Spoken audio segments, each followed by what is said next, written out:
Hey, to record sounds on the Samsung Galaxy A35 5G, you have to just open the app drawer and open the voice recorder application. When you open it for the first time, you have to accept all of these permissions for the microphone and stuff like this. Next, you can decide if you want to save your records into the internal storage or SD card. And from this, just start recording by clicking here.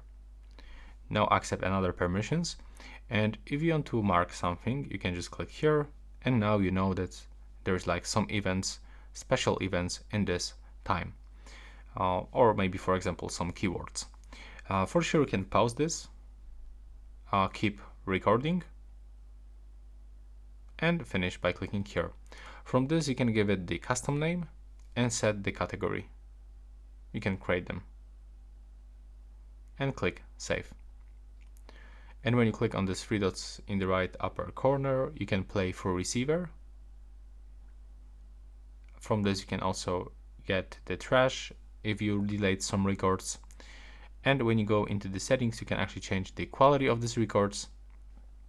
You can block calls while recording.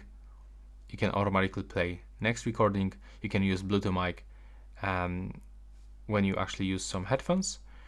And yeah, this is it. Right now, please subscribe to my channel.